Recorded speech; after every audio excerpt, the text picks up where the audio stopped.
যেখানে মানুষকে সেবা করা হয় আর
আগেও ছিল না, এখনো কিয়ামত পর্যন্ত প্রযোজ্য থাকবে। এজন্য আল্লাহ তাআলা আপনি আমাদেরকে এই পবিত্র মাস, যে আমাদের এই জিলহজ মাসের ভিতরে আমাদেরকে আল্লাহ তাআলা এখানে উপস্থিত করেছেন, এজন্য আমরা শুকরিয়া আদায় করছি আলহামদুলিল্লাহ। আমাদের মতো অনেক মানুষ ছিল নামাজ আদায় করতে পারে না, কত মুসিবতে পড়ে গেছে, আমার দুনিয়া জানা হয়ে গেছে, তাহলে অসুস্থ হয়ে গেছে, আমার সে কোনো আশা করে কয়েক টাকার ভিতরে ঢুকে গেছে, আমার কেউ সরকারের অবস্থা আশা করে সে কষ্ট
ইব্রাহিম আলাইহিস সালাম যখন মার গর্ভে আসলেন, তখন আল্লাহ তাআলা কুদরত বোঝা যায় না, ওনার মা গর্ভে যে সন্তান আছে মা ছাড়া কেউ জানে না, মা ছাড়া কেউ জানে না।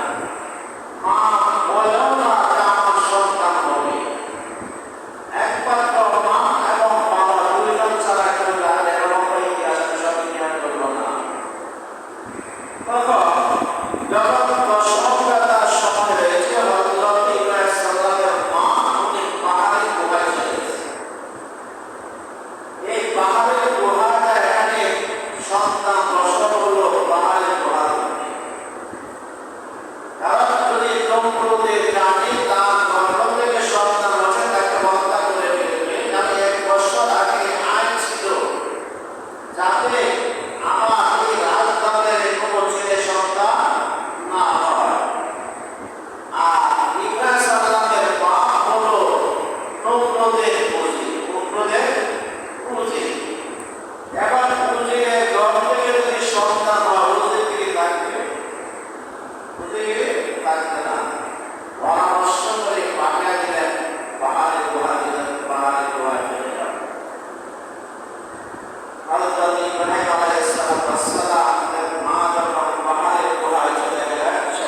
নারী মুশরিকদের অন্তর্ভুক্ত হয়।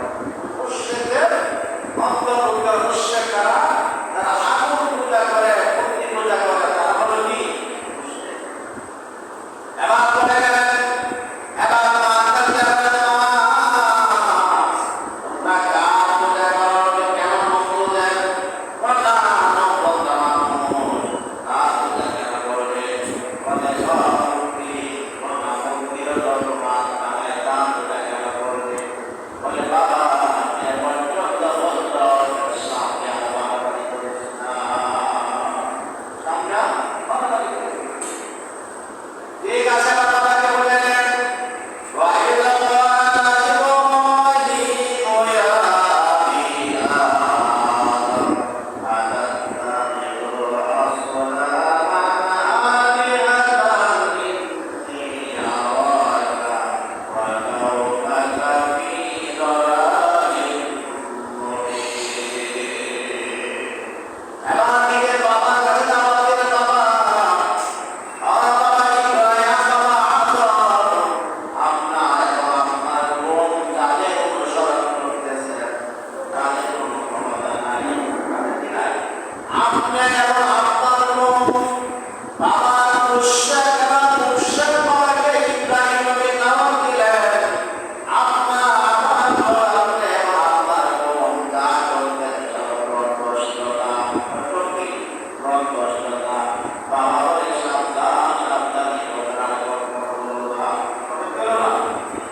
মন্দিরের দুই কাছে গিয়ে অনেকগুলো মূর্তি কেউ বলতে ৩৬০টা মূর্তি, দুইটা করতে মূর্তি সেখানে ছিল।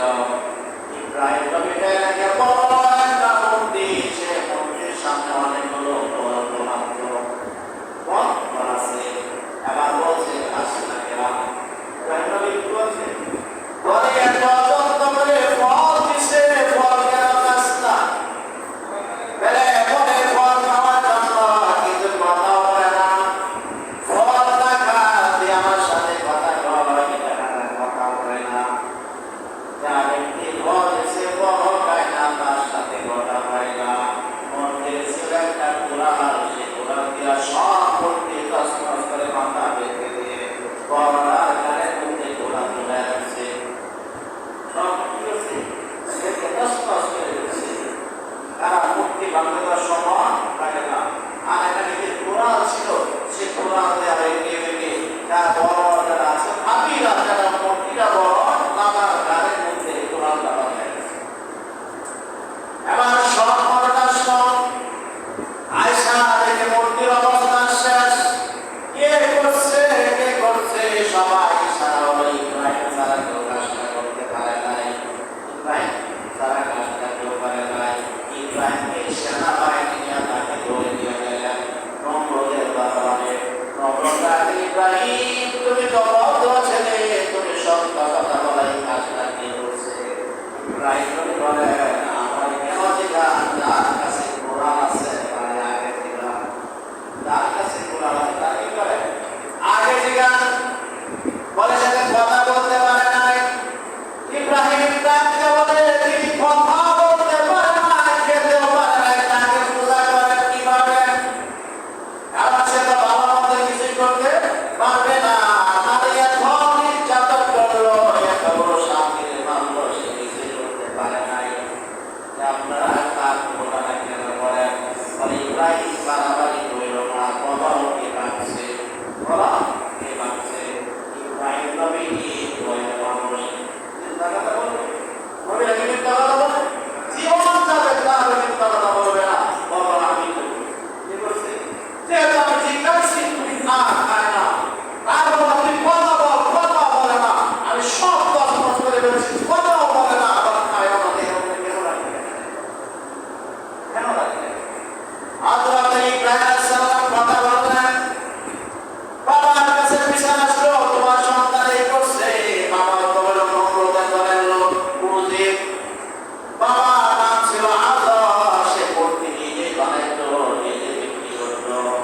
সন্তান তার একটা পূজা করতো, এটার নাম ছিল, মূর্তির নাম ছিল আযর। কারণ আযর মূর্তি তার গায়ে সবসময় থাকতো, এটাকে পূজা করতো, এই জন্যই তাকে আযর বলা হয়। কারণ ইব্রাহিম নবীর বাপ পিতা আসলে আযর নামের একটা নাম আছে, তার মূর্তির নামে নামে আল্লাহ তাকে পরিচিত করে দিয়েছে। আযর আযরটা কিন্তু আসনা বানায় না। এবার এই মূর্তি বাবা বলল, এটা আপনাদের সব যা ইচ্ছা তাই করতে পারে, আমার কোনো আপত্তি নাই। বাবার কাছে বিচার দিল, বাবা কি বিচার করবে? কারণ তো বাবা হলো কথা বুঝে। এবার আপনার এই নমরুদে তার জন্য আগুনে টুকরো করা হোক, আগুনে আগুন জ্বালানো হোক, আগুনের মধ্যে তাকে নিক্ষেপ করা হবে। এবার মাঠের মধ্যে আগুন বের করলো, চতুর্দিকে ওয়াল দিল, ওয়ালের মধ্যে ওয়ালের ভিতরে আগুন ধরার করলো, উপর থেকে কাঠ করে আগুন ধরাইল। আগুনটা ৪১ দিন পর্যন্ত আগুনটা চলছে, চলতে চলতে আগুনটা কমপ্লিট হয়ে গেছে। একবারে উপর দিয়ে কোনো বাকি গেছে, হয়ে গেছে।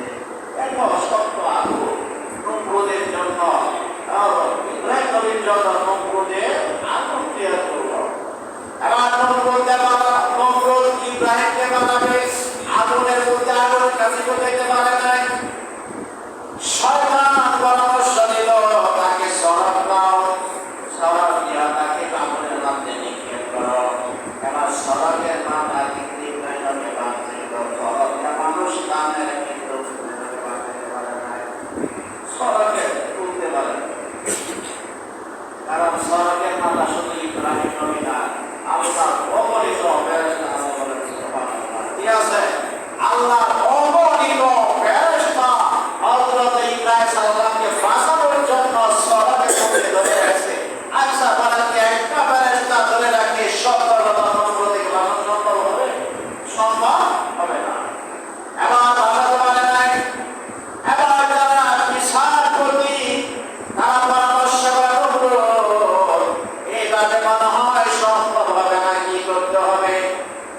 একটা যাব না। এই সড়কের সামনে যে কোনো ইব্রাহিম আছে তার কাপড় করে দেন, উলঙ্গ করে দেন। কারণ যদি উলঙ্গ হয় সেখানে ফেরেশতা থাকবে না, উলঙ্গ হলে কি থাকবে না? কথাটা ভালো করে মনে রাখবেন। যা উলঙ্গ উলঙ্গ মানুষের কাছে ফেরেশতা থাকবে না, যার সদর ধোলা থাকে তার কাছে ফেরেশতা থাকবে না। অর্থাৎ আলম থেকে নাভি পর্যন্ত, আলম থেকে নাভি পর্যন্ত যদি কারো সদর ধোলা থাকে আপনার কাছে কিন্তু কোনো ফেরেশতা থাকবে না। আর কথা যেটা কার কথা এই কাজটা বেশি বলা লাগে। তাহার ফেরেশতা পরামর্শ দিল, তার কাপড় খুলে ফেলেন। জি, ইব্রাহিম নবীর কাপড় খুলে দিয়েছেন। আল্লাহ তাআলা ইব্রাহিম নবীর কাপড় দিয়া খুলে দিয়েছে। ও ইব্রাহিম যাও, আমি আল্লাহ জান্নাত থেকে একটা পোশাক ইব্রাহিম নবীর পরাইয়া দেওয়া সুবহানাল্লাহ। কারণ দুনিয়ার পোশাক যদি কেউ জুলুম করে খুলে দেয়, আল্লাহ পোশাক নির্ধারিত আছে, কথা ঠিক কিনা?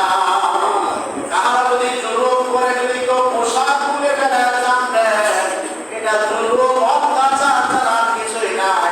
আল্লাহ তাআলা তার জন্য জান্নাতের পোশাক নির্ধারিত করে রাখছেন। এই জন্য ফেরেশতার তাড়াতে গেলে উলঙ্গ। এই সমাজের মধ্যে অনেক রাষ্ট্রের ভিতরে এই আইনটা এখনো জারি আছে। কারণ উলঙ্গ শরীর মানুষ যদি মহিলার রাস্তায় নামাতে পারে, একটা ওই রাস্তার মধ্যে ফেরেশতা থাকবে না। কি থাকবে না? ফেরেশতা থাকবে না। এই অর্থ উলঙ্গ মহিলাদেরকে রাস্তা নামানোর জন্য মানুষ যে কতভাবে দাওয়াত দেওয়া শুরু করছে এটা কল্পনা করা সম্ভব না। যেই যাবেন সেখানে বোরকা বিরোধীকারী আলোচনা করবে। বোরকা লাগবে না, হিজাব লাগবে না। আপনার ভার্সিটি যদি ভর্তি হয় তারপর সেখানে হিজাব খুলে ভর্তি হতে হবে। কারণ শিক্ষা প্রতিষ্ঠানে ঢুকে গেছে জানে, কারণ যদি হিজাব করা থাকে তার কাছে ফেরেশতা থাকবে, যখন হিজাব খুলে যখন আসবে তার কাছে ফেরেশতা থাকবে না। এটা এরা বলছে আগে নব্বইটা বুঝতো ফেরেশতা আছে, এই জন্য তার পোশাক খুলে দাও। এবার পোশাক খুলে দিছে, ইব্রাহিম নবীর কাছ থেকে ফেরেশতারা চলে গেছে। এবার ইব্রাহিম নবীর সড়ক দিয়া বাবা দেখা, সড়কের মাথা মধ্যে নিজের বাবা রশিদ ধরে টান, নিজের বাবা তার বাবা উনি কি রশিদ ধরে টানা ইব্রাহিম নবীকে আগুনে বলার ইব্রাহিম নবী তাকালেন যে জন্মদাতা পিতা, সেও আমাকে আগুনে নিক্ষেপ করার জন্য এত চেষ্টা করছে। বললেন আল্লাহর কাছে, কার কাছে বললেন? আল্লাহ, পৃথিবীর কোনো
পবিত্র, নাপাক নয়। ব্যাখ্যা করছেন কি না?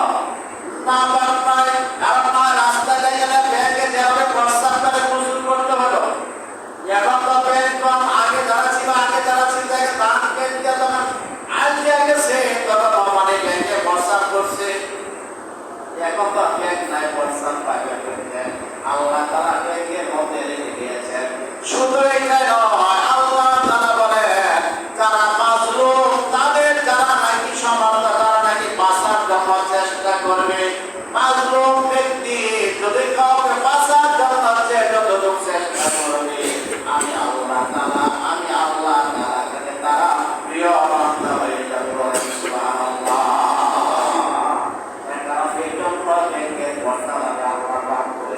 যাই হোক, 40 দিন ছিলেন। এই 40 দিন পরে যখন যারা কোথায় আগে যেমন ইব্রাহিম ছিল, এখন সেরকম আছে। ইব্রাহিম একটা পশম করার ক্ষমতা আগুনে নেই। নিষেধ করছে কেনা? আল্লাহ তাআলা নিষেধ করে দিয়েছে। এবার বলে আগুন তোর এত কষ্ট করে আগুন যায় না, আর তুই এই ইব্রাহিমের একটা পশম করতে পারলে না, তোর কি ক্ষমতা নাই? আগুন ডাক দিয়ে বলে নমরুদ, ইব্রাহিমের পুরা পশম পুরা ক্ষমতা আমার নাই, তুই আগুন দুষ্টায় একবার বলে সাথে কি করবো? ছাই বানায় দিব। এবং রাখে আল্লাহ মালিকে বলার উদ্দেশ্য ছিল অনেক লম্বা ইতিহাস।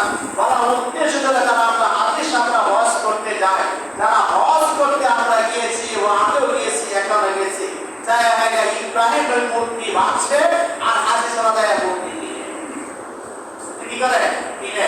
অনেকে দেখবেন কুকুর কিনে নিয়েছে, কুকুরের বাচ্চা কি বিড়ালের বাচ্চা কিনে আনছে, অর্থাৎ তার নাতি বলছে বিড়াল আনতে হইব, এই বিড়ালের ছবি আনতে হইব। আপনি কত কিছু দেখবার পরে এটা বলা না, যদি আপনি দেখতেন তা বিশ্বাস করতেন। আল্লাহ তাআলা বলেন ইব্রাহিম আলাইহিস সালাম মূর্তি বানিয়ে আমরা সুইকেতে মূর্তি রাখছি কিনা দেখেন। প্রত্যেকের সুইকেতে মূর্তি আজকে যাই করবেন, আজকে যাই যারা না রাখেন আলহামদুলিল্লাহ ভালো। এখানে এই কুকুরের ছবি পাইবেন, কুকুরের মূর্তি পাইবেন, হাতিটা পাইবেন, ঘোড়া পাইবেন, গরু পাবেন, হরিণ পাইবেন। আপনি আরো কত সব বলতে পারবো না। এবার ওই ব্যক্তি যদি হজ করতে যা, হজ কবুল হবে? যে ব্যক্তি ঘরের মূর্তি আছে, ওই ব্যক্তি যদি হজ করতে যা, তার হজ কি কবুল হবে? এখন কি বুঝলেন? তাহলে আগে ঘর পরিষ্কার করতে হবে। কি করতে হবে? আগে ঘর পরিষ্কার করতে হবে, এরপরে হজ করতে হবে। আল্লাহ তাআলা বলেন ইব্রাহিম আলাইহিস সালামকে আমি আল্লাহ ঘর পরিষ্কার কথা বলছি। 4টা আদেশ করতেন। 1 নাম্বার আদেশ হলো ঘর তৈয়ার করা, লা তুশরিকি শাইআ, তুমি আল্লাহর সাথে কাউকে শিরক করো না। আল্লাহ নির্ভয়টি এবং তোমার ঘরটাকে পবিত্র করো। যে ঘরটা মানুষ আসবে সেজদা করার জন্য, রুকু করার জন্য, এই ঘরটাকে পবিত্র করার কথা বলছেন কি? আমার ঘরে যদি আমি নামাজ পড়ি, আপনি মূর্তিটাকে পবিত্র হবে, পবিত্র হবে, ঘর সংখ্যাত হবে না। এই জন্য তোমার ঘরকে আগে পবিত্র করো। তুমি রুকুকারীদের জন্য এবং যারা দোয়া করবে তাদের জন্য, যারা সেজদা করবে তাদের জন্য তুমি ঘরটাকে পরিষ্কার করো। কারণ ঘর মূর্তি থেকে পরিষ্কার করা এটা আমাদের হুকুম না, এটা আল্লাহ তাআলার হুকুম। এই জন্য আপনার যেখানে মূর্তি আছে, আপনার মুসলমান আপনার বিরোধী মূর্তি হবে, সমর্থন করতে পারবেন না। আপনি যে প্রকারে মূর্তি আছে, আপনি ইব্রাহিম নবীর কথা আপনি মানেন, হজ কথা আপনি মানেন, কোরআনের কথা আপনি মানেন, তাহলে আপনার যেখানে মূর্তি আছে, যে নাম ধরে ডাকুক না কেন, কোন একটা মূর্তি সমর্থন করে একটা মুসলমানের কাজ নয়। এটা হলো বিধর্মীদের কাজ, অন্য জাতিদের কাজ, মুসলমানের কাজ নয়। এই জন্য ভাই আমরা যতদিন পর্যন্ত দুনিয়াতে থাকবো, আপনি হক কথা বলবেন। আল্লাহ তাআলা বলেন